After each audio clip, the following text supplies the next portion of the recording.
기도합니다. 사랑하는 자여, 내 영혼이 잘됨과 같이 범사에 잘되고 강건한 복을 누리게 하옵시고, 특별히 연약한 우리 영일 교우들을 기억해 주옵시고, 주님이 외롭지 않게 하여 주옵시고, 저들의 생각을 더욱더 굳세게 붙들어 주셔서 목자 되신 주님을 의지하게 하옵시며, 또 우리 모두에게 영생의 영원한 천국의 소망을 가지며 살아가기를 기도합니다. 말씀으로 임재하시고 말씀으로 교제하시며 말씀으로 우리에게 길을 인도하시는 하나님 감사합니다. 올사게 주시는 말씀이 나에게 주시는 주의 말씀으로 받게 하여 주옵시고, 내 믿음대로 될지어다 하신 대로 그 말씀대로 되는 역사가 일어나게 해 주옵소서. 모든 영광 하나님께 올려드리오며 예수님 이름 받들어 축복하며 기도하옵나이다. 아멘. 자, 9월에 우리에게 주시는 하나님의 말씀입니다. 지경을 더욱더 넓혀 주시기를 원하시는 하나님. 오늘 10절 보시면 야베스가 하나님께 간절히 기도합니다. 따라서 하십니다. 나의 지경을 더욱 넓혀 주소서. 오늘 10절의 말씀이죠. 후렴절입니다. 표시된 부분만 합독합니다. 나의 지경을 넓히시고 그랬습니다. 근데 중요한 것은 후렴절에 보시면 하나님께서 그의 간구하는 것을 허락하셨다 그러셨어요. 사랑하는 성도 여러분, 오늘 이 새벽에도 오늘 말씀을 통하여 나의 말씀으로 받으시고 나의 지경을 넓혀 주소서 기도하실 때 하나님이 여러분이 구하는 것을 허락해 주시기를 기도하고 축복합니다. 자, 이 말씀을 이사야 54장 2절에도 또 우리에게 주시는데요. 자, 합독합니다. 내 장막틀을 넓히며 내 저소의 휘장을 아끼지 말고 널리 펴되 너의 줄을 길게 하며 너의 말뚝을 견고히 할지어다 그랬습니다. 그래서 내 장막틀을 넓히며, 이 말씀은 장막틀을 넓히기를 원하시는 하나님의 마음을 우리에게 전해주고 있습니다.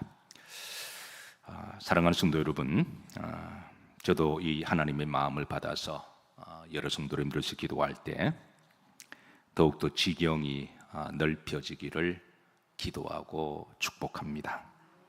자, 오늘 본문에 보면 야베스라는 사람이 나옵니다. 자, 야베스의 이름은 에제브라는 말입니다. 이 말 자체가 가슴을 좀 아련하게 하는 이름의 그런 이제 의미가 있는데요. 이 뜻은 이제 이 근심, 고통, 아픔이라고 하는 뜻을 가지고 있습니다. 야베스는 바빌론 포로 중에 태어났습니다. 9절에 보시면 야베스 어머니가 그가 태어날 때 어떠한 시대와 상황이었는지 또 환경이 있는지 알려주는데요. 자, 9절 후렴절입니다. 합독합니다. 내가 수고로이 낳았다 함이었더라 그랬습니다. 그래서 야베스 어머니가 이 야베스를 낳을 때 내가 참 수고하고 고생했다라고 하는 뜻을 함의하는데요. 두 가지 해석을 합니다. 첫 번째, 난산의 고통의 수고와 고통을 해석합니다. 옛날에는 아이를 낳다가 아이도 죽고 산모도 죽는 그런 난산이 많았습니다. 그래서 아마 아이를 낳을 때 아마 큰 죽음의 고비를 넘기고 또 산모도 나오는 아이도 큰 고통을 당했을 것이다 라고 그렇게 학자들은 해석합니다. 두 번째, 수고로이 낳았단 말은 시대적인 은유의 표현이기도 한데요. 그가 태어날 때 야베스는 그의 어머니와 아버지와 함께 바벨론 포로 시대의 환경에서 태어났습니다. 포로로 태어나고 포로로 노예로 종으로 살아간다고 하는 것은 참으로 힘든 일이고 고통스러운 일이고 자유와 인권과 아무리 죽기 살기로 노력해도 되지 않는 것이 바로 그런 시대적 환경입니다. 그런 시대에 태어났으니 그 야베스 어머니가 앞으로 이 아이가 살아갈 시대는 얼마나 힘든 시대가 될까, 얼마나 눈물과 고통의 시대가 될까. 그래서 그 아이 이름을 야베스라고 이름을 지었습니다. 자, 중요한 것은 그런 힘듦과 절망의 시대에, 고통과 아픔의 시대에 그런 근심을 가지고 그냥 마냥 근심하고 시대를 탓하고 원망하고 불평한 것이 아니라 10절에 보시면 따라서 하십니다. 야베스가 하나님께 기도하여 이루되 그랬습니다. 여기 중요한 것은 그런 환경 속에서라도 하나님께 기도했다라는 것이 중요합니다. 사랑하는 성도 여러분, 우리가 아무리 살기 힘든 절망과 고난의 시기가 온다고 할지라도 기도의 줄만은 꼭 붙드시기를 주의 이름으로 축복합니다. 야베스의 축복은 야베스의 패러다임 전환은 그의 기도에서 시작되는데요. 자, 오늘 본절에 보시면 야베스의 세 가지 기도 제목을 알려줍니다. 첫 번째, 내게 복을 주소서. 따라서 하십니다. 내게 복을 주소서 그랬습니다. 비록 야베스는 가난의 시대에 또 노예의 시대에 힘든 환경 시대에 살아갈지라도 분명하게 그가 믿는 것은 만복의 근원은 하나님이시다. 나에게 복을 주실 분은 지금 잘 나가는 바빌론 제국의 그 나라도 아니요, 주변에 잘 나가는 사람이 아니라 오직 복의 근원은 하나님이시다. 그 믿음을 가지고 살았습니다. 그래서 그는 기도할 때마다 하나님이여 나에게 복을 주시기를 기도했습니다. 사랑하는 성도 여러분, 우리의 영원한 복의 근원은 하나님인 줄로 믿으시기를 주의 이름으로 축복합니다. 자, 두 번째 그의 기도는 이렇게 더욱더 넓혀집니다. 따라서 하십니다. 나의 지역을, 나의 지경을 넓혀 주소서. 10절 중반절입니다. 나의 지역은 거불이라는 말인데요. 이제 이전 성경에는 지경이라고 번역을 했습니다. 그래서 나의 지경을 넓혀 달라고 그렇게 기도했습니다. 자, 세 번째 야베스의 기도는 따라서 하십니다. 환난을 벗어나 근심이 없게 하소서. 자, 이 말은 역으로 보면 야베스가 살던 시대는 실로 환난의 시대였고 많은 근심을 주는 그런 시대였습니다. 야베스의 기도를 우리가 자세히 보면 환난과 근심이 아예 없는 삶을 달라고 기도하는 것이 아니라 이 환난과 근심을 이길 수 있는 믿음을 달라는 기도였습니다. 사실 올 한 해 우리 모두는 다 힘든 시간을 보내오고 있습니다. 작년 한 해 동안 개인과 법인을 포함해서 폐업 신고를 한 사업자가 10만 8,282명이라고 합니다. 그런데 올 한 해는 이보다 더 많을 것으로 추정을 하고 있는데요. 마치 우리가 살아가는 이 시대는 야베스의 시대와 같습니다. 그러나 중요한 것은 이런 환난과 근심과 고난이 왔을 때 우리는 다시 한번 내 삶의 의정을 뒤돌아보고 혹이라도 불신앙과 잘못된 것이 있으면 회개하고 정리하고 더욱더 마음을 새롭게 함으로 하나님께 나아가면 바로 거기에 소망과 새로운 역사가 있는 줄로 믿습니다. 그리고 하나님께 이 환난과 근심을 벗어날 수 있도록 이 환경을 이길 수 있는 믿음과 지혜를 구하시기를 주의 이름으로 축복합니다. 분명한 것은 하나님은 이 야베스의 기도를 들으셨습니다. 그리고 또 분명한 것은 하나님은 여러분의 기도를 들으십니다.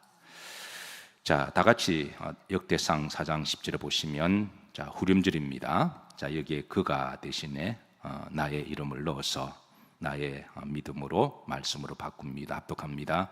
하나님이 내가 구하는 것을 허락하셨더라. 아멘. 하나님은 야베스의 기도만 들어주시는 것이 아니라 하나님을 사랑하는 자, 또 하나님께 간절히 찾는 자가 하나님의 사랑을 입으며 또 하나님을 만날 것이라 하신 것처럼 여러 성도님들의 믿음의 기도를 하나님이 들으시고 또 지경을 넓혀 주실 거예요. 성경에 보면 야베스뿐만 아니라 지경을 더욱더 넓혀준 많은 사람들을 소개하는데 대표적으로 몇 사람만 소개합니다. 아브라함입니다. 하나님은 아브라함에게 어느 날 갑자기 이제 하나님이 말씀하는 곳으로 가라 그럽니다. 그래서 아브라함은 그 말씀을 듣고 창세기 12장 1절에 보시면, 그래서 2절 합독합니다. 내가 너로 큰 민족을 이루고 내게 복을 주어 내 이름을 창대케 하리니 너는 복이 될지라 그랬습니다. 그래서 아브라함은 그 말씀에 순종하여 갔는데요, 놀랍도록 하나님께서 그의 지경을 넓혀주셨습니다. 그리고 나중에 믿음의 조상이 되게 하셨어요. 어떻게 보면 큰 모험이라고 할 수가 있습니다. 이때 아브라함의 나이가 75세입니다. 그 나이에 또 무슨 새로운 역사가 일어날까라고 생각할 수도 있는데, 그런데 하나님은 아브라함은 전혀 다른 패러다임을 주셔서 이제 가나안 땅이라고 하는 이제 새로운, 완전 아브라함이 생각하지도 못한 그런 방향 전환을 하게 하신 거예요. 그래서 놀라운 것은, 우리가 어떤 경우는 생각을 바꾸고 패러다임을 바꾸면 내가 그전에 생각하지 못한 것들이 떠오르고, 내가 그전에 할 수 없던 어떤 믿음의 용기, 삶의 액션, 이런 것들을 하나님이 우리에게 나오게 하시사 그 일을 하게 하시는 하나님이신데, 그래서 아브라함은 하나님이 주시는 그 패러다임을 가지고 갔더니 이거 놀라운 결단이고 전혀 다른 그런 패러다임입니다. 그랬더니 하나님께서 나중에 그의 지경을 넓혀 주셔서 오는 세대에 또 가는 세대에 믿음의 조상이 되게 하셨습니다.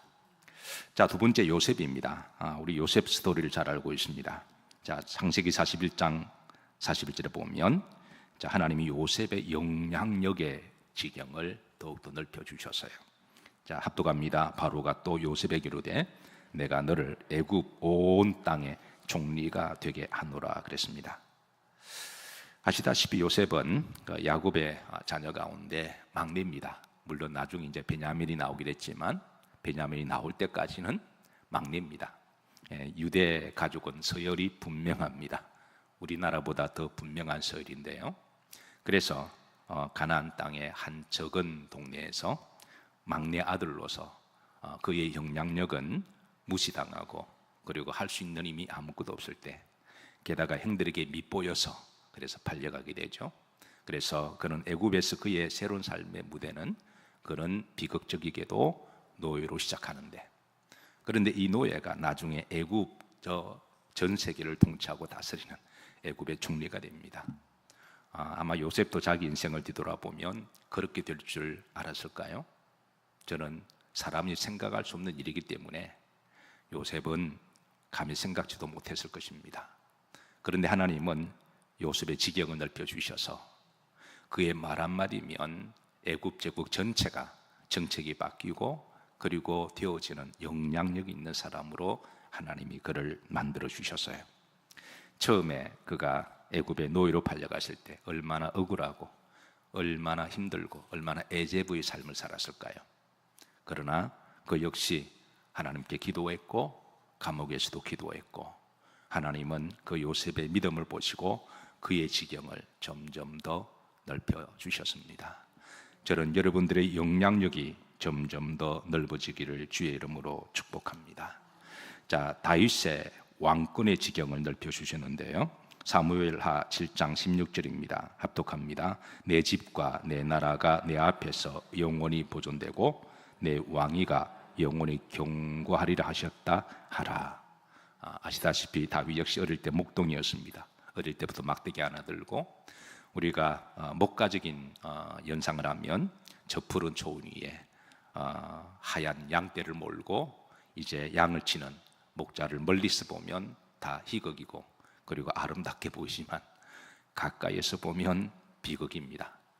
뜨거운 그 40도 50도가 넘나는 유대 광야에서 양들을 꼭 꾀죄죄한 양들을 데리고 막대기 들고 이리 갔다 저리 갔다 하는 삶은 참으로 그 시대의 막장의 직업과도 같은데요, 그런 이제 어린 목동 다윗에게 하나님은 점점 지경을 더 넓혀 주셔서 이제 왕권의 가문이 되게 하시고, 그 왕권의 가문을 통해서 신앙의 명문 과정을 통해서 앞으로 오실 메시아를 나오게 하시는 놀라운 또 지경을 넓혀 주신 하나님이십니다.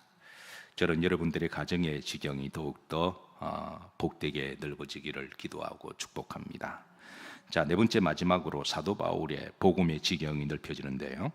사도행 1장 8절입니다. 다 같이 합독합니다. 오직 성령이 너에게 마시면 너희가 권능을 받고 예루살렘과 온 유대와 사마리아와 땅끝까지 이르러 내 정인이 되리라 하시니라 하십니다. 오늘 새벽에 드렸던 특송이 영혼 구원에 대한 열심을 주소서라고 그랬습니다. 사실 초대교회는 그 복음의 지경을 예루살렘 고개만 생각했습니다. 은혜 받은 그 사도들이, 예수님의 제자들이 이제 밖으로 나갈 생각은 엄두도 내지 않았습니다. 그래서 그 이스라엘 그리고 유대 여기만 우리가 복음을 전할 장소다 생각했는데, 근데 성령께서 그들의 지경을 생각을 바꿔 주셨습니다. 성령이 너에게 임하게 되면 복음이 너의 동네 예루살렘 그리고 그보다 좀 더 벗어난 유대뿐만 아니라 사마리아 전역 넘어서 땅끝까지 이르러 내 정인 되리라 하셨고, 생각의 패러다임이 바뀌자 그들 가운데 사도 바울은 그 생각의 패러다임을 가지고 이방인들에게 가서 복음을 전함으로 이 말씀대로 오늘 전 세계에 복음이 전파되었고, 우리나라까지도, 세상 땅끝인 우리나라까지도 복음이 들어와서 감히 우리 같은 사람들도 전능하신 하나님을 알고 하나님을 아버지라 믿고 그렇게 살아가는 줄로 믿습니다. 저는 여러분들의 복음의 전도의 지경이 내가 아는 몇 사람 이런 사람만 국한시키지 말고 오늘 하루 내가 누구를 만나든 또 내가 어디를 가든 또 우리가 영적으로 우리가 중보기도할 때 그 지경을 하나님이 넓혀 주신 대로 그렇게 그 복음의 열정을 가지고 그렇게 살아가기를 주의 이름으로 축복합니다. 분명한 것은 하나님은 더욱더 지경을 넓혀 주기를 원하십니다. 그런데 이사야 54장 2절을 보면 여기에 중요한 말씀이 있습니다. 그래 내가 지경을 넓혀 주기를 원한다. 그러면서 주시는 말씀이, 자 2절 보면 중요한 단어 동사 세 가지가 강조됩니다. 동사는 항상 액션을 동반하는 거죠. 우리가 어원을 분석할 때 항상 동사부터 어원이 파생되기 때문에 어떤 명사나 추상명사도 항상 동사를 먼저 찾게 되어 있죠. 그래서 동사가 가장 어근으로 그렇게 이제 어원학자들은 그렇게 보고 있는데요. 여기 이제 세 가지 중요한 동사가 나옵니다. 여기 보시면 내 장막터를 뭐하며 넓히며 그랬습니다. 내 장막터를 넓히며, 이 하라흐라는 말인데요. 이 말은 이제 너가 노력해라 라는 말입니다. 하나님이 내 장막들을 넓혀 주시기를 원합니다. 야베스가 기도했을 때, 그럼 하나님, 야베스는 가만히 있고 하나님이 알아서 그냥 촥촥촥촥 그런 하나님 아니십니다. 우리에게 믿음과 꿈과 비전을 주시는 분은 하나님이시지만, 그리고 노력은 우리가 해야 됩니다. 그래서 우리 기도하는 것도 믿음이라면 노력하는 것도 믿음이에요. 저는 가끔 믿음 좋다고 하는 사람들이 교회 왔으면 더 그렇게 줄시없어 그러는데 노력을 하라면 그 사람 저는 반쪽 믿음이라고 생각해요. 기도도 믿음이지만 믿음 없으면 기도 못하죠. 그리고 이제 기도하고 노력하는 것도 믿음입니다. 이게 보시면 그래 내가 내 장막터를 넓혀주겠다. 그러면 여기 보면 넓히며, 너도 넓히라는 거예요. 그러니까 너도 노력해라 라는 의미입니다. 두 번째 동사는 따라서 그냥 널리 펴라. 이 나타라는 말인데요. 이 말은 내 생각을 좀 더 이렇게 널리 펼치라는 말씀입니다. 우리가 노력을 하면서 생각하고 기도하다 보면 잠언서에 하나님 우리에게 지혜와 명철을 주셔서 지혜를 얻는 자가 금보다 더 귀한 걸 얻게 되고 은보다 더 귀하게, 금이야 은이야 수고나면 없어지는 거잖아요. 그래서 잠언서가 주시는 말씀은 우리를 지혜롭게 하고 나시는 하나님, 우리에게 이성과 생각을 주셨으니까, 논리를 주셨고 또 경험도 주셨으니까 이거 모든 것을 다 활용해서 하나님은 지혜롭기를 원하십니다. 명철하기를 원하십니다. 그래서 이제 너가 너의 휘장을 아끼지 말고, 그러니까 열심히 생각하고 지혜롭게 하라고 하는 것이죠. 그래 기도하실 때 막연하게 주시옵소서라고 기도하는 것도 처음에 그렇게 할 수 있지만 그 다음에 하나님 내가 how to 이걸 어떻게 해야 됩니까? 나에게 생각을 주시고 지혜를 주소서. 그 기도하면서도 하나님께 기도하는 거죠. 세 번째 동사는 너의 주를 따라하십시다. 길게 하라. 그래서 이 장막을 지경을 더욱더 넓혀갈 수 있도록 그렇게 길게 하고 내가 생각하지 못한 부분까지 그 패러다임을 그렇게 넓혀서 그렇게 기도하라고 하나님이 말씀하십니다. 자, 마태복음 13장 보면 하나님 예수님께서 놀라운 말씀을 하십니다. 여기에 이제 보시면 자, 후렴지를 보시면 자, 결실하여 어떤 것은 몇 배? 100배. 어떤 것은 몇 배? 60배. 어떤 것은 몇 배? 30배 되느니라 하시더라 그랬습니다. 몇 배라고요? 100배. 그 다음에 60배. 몇 배? 30배.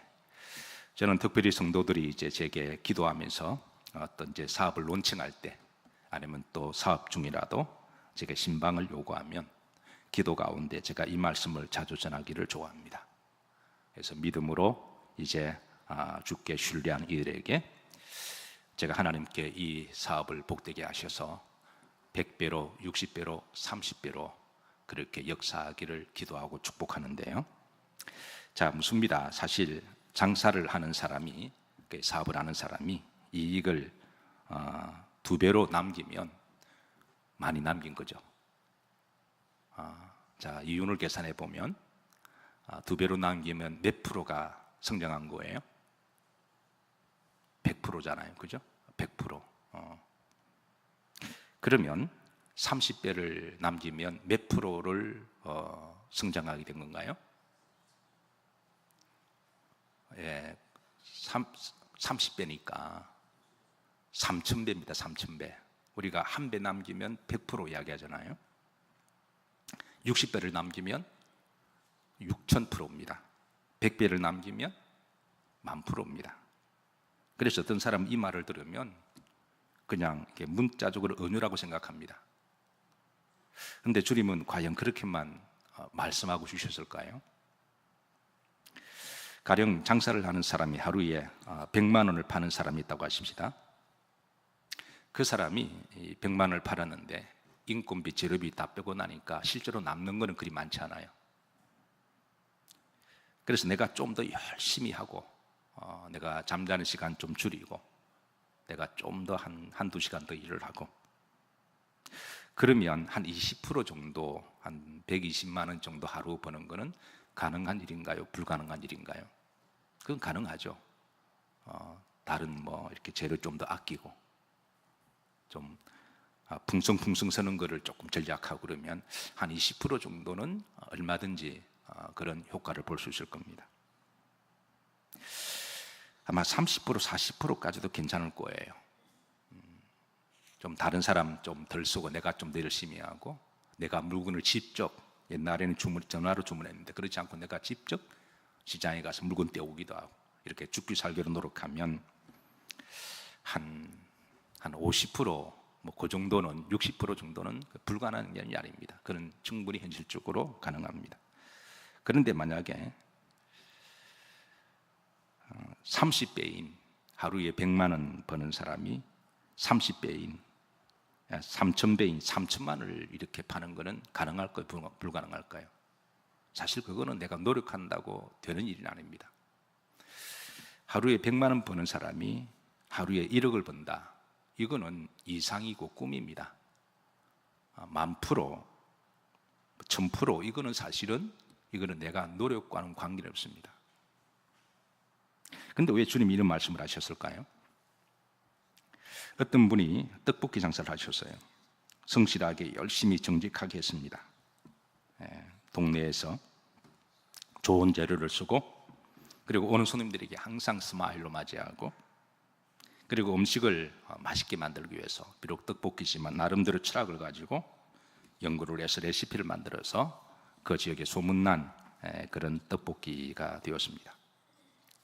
떡볶이가 점점 잘 팔려서 처음에는 5만 원 팔리다가 이제 나중에는 이제 하루 매출 100만 원이 이렇게 평균이 되었습니다. 여러분 떡볶이 튀김 팔아서 하루 100만 원 버는 거 이거 보통 일이 아닙니다. 사실 많이 팔기는 했지만 인건비, 재료비, 가게 월세 등등 빼고 나니까 순수익이 많지 않았어요. 그래서 좀 더 열심히 매출을 올리고자 했습니다. 그래서 죽기 살기로 노력했더니 2003년도에는 평균 매출이 180만 원을 찍었습니다. 사실 100만 원에서 180만이 매출을 찍었으니까 그건 이제 80%가 그게 성장한 것이죠. 대단한 것입니다. 그런데 자신이 곰곰이 생각해 보니까 떡볶이 장사를 해서 벌 수 있는 최고의 맥시멈 한도가 자기가 볼 때는 그 동네에서 180만 원 정도가 한계라는 것을 깨닫게 됩니다. 그래서 그는 그 한계 앞에서 그 지경을 넓혀 주소서라면 그 지경은 아까 원어에 보면 그 한계라는 뜻도 있거든요. 내 한계를 넓혀 주소서. 그러니까 내가 할 수 있는 그 한계는 여기까지인데 그 이상을 사람이 아무리 노력해도 되지 못하는 한계들이 있습니다. 그래서 이분이 하나님께 기도했습니다. 진실한 믿음의 사람이어서 기도할 때 하나님, 제가 아는 이 기업을 이제는 제 기업이 아니라 하나님 기업이 되게 하겠습니다. 나의 지경과 한계를 넓혀 주옵소서. 기도하는데 어느 날 하나님이 그의 생각 가운데 패러다임을 바꾸게 해주셨어요. 그 관점과 패러다임은 프랜차이즈를 시작하는 것이었습니다. 사실 그때만 하더라도 프랜차이즈라는 말은 생소한 시대였고 하는 사람들이 대기업 외에는 떡볶이 하는 가게에서 그렇게 생각할 수 사지도 않는 시대인데 이분이 기도 가운데 그런 패러다임을 주셨어요. 그래서 하나님께 기도하기를 하나님 나에게 내가 떡볶이를 팔아서 하루에 180만 원밖에 못 벌지만 나에게 나와 같은 가게를 1000개를 내가 만든다면 1000배의 매출을 내지 않겠습니까? 그렇게 해서 패러다임을 바꾸니까 그때부터 이상하게 뭔가 다 바꿔지더라는 거예요. 내가 노력하고 내가 열심히 하는 것만 중요한 게 아니라 패러다임이 바뀌니까 새로운 생각과 아이디어와 새로운 방향이 잡히다라는 것이죠. 그래서 8년 만에 그의 지경이 그의 프랜차이즈가 실제로 1000개가 되었습니다. 그의 매출이 1200억 원이 되었습니다.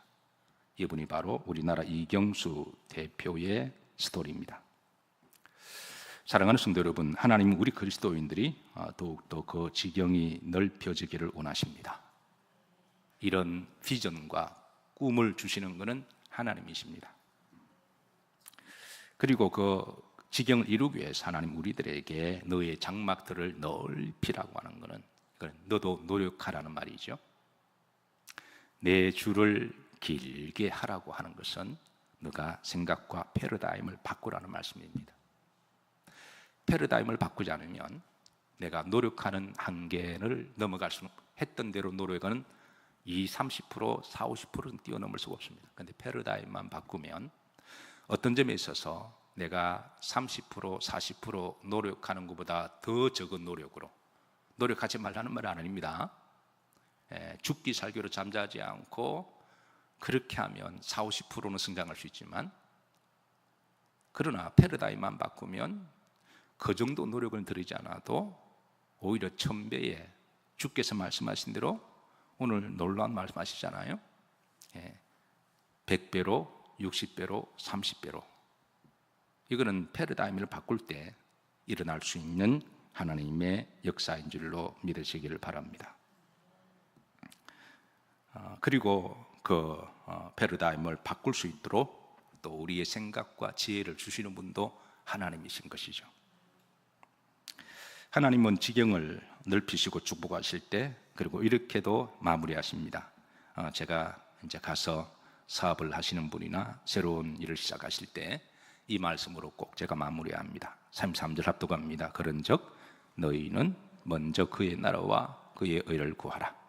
그래야 이 모든 것을 너희에게 더하시리라. 그러니까 내가 100배, 1000배의 이익을 남기는 것도 좋은 일이고 또 6,000%의 이익을 나누는 것도 좋은 일이고 3,000%, 10,000% 이익을 나누는 것도 좋아서 지경이 넓어지는 것은 좋은 일이지만 누구를 위함이냐라고 하는 마지막 고를 하나님이 물으시는 거죠. 예. 그럴 때 하나님은 분명한 고를 주십니다. 단순하게 내가 돈을 많이 벌기 위해서, 단순하게 내게 애굽의 총리 자리가 되어서 그 자리를 탐하기 위해서, 단순하게 다윗처럼 왕노릇하기 위함이 목적이 아니라 하나님 나라와 의를 위하여 분명하게 우리가 파이널 골을 세우고 나서 우리가 하나님께 기도하면 하나님은 이제 더욱더 영광을 받으실 것입니다. 사랑하는 성도 여러분, 저는 늘 여러분들을 위해서 기도합니다. 여러분들의 구하는 지경이 넓어지시고 여러분이 구하는 것을 하나님이 들으시기를 기도하고 확신합니다. 그리고 마지막으로 그의 나라, 그의 의, 이 땅에서 이루어지는 하나님 나라, 하나님 의, 그리고 이 땅에서 이루어지는 나의 지경이 넓어지는 축복의 그 장막터, 이것이 우리의 파이널 골이 아니라 우리의 영원한 나라는 하나님의 나라인 줄로 믿습니다. 그곳에 가면 우리가 그동안 보지도 못했고 듣지도 못했고 생각지 못한 하나님이 만드신 놀라운 패러다임의 나라가 그곳에 있을 것입니다.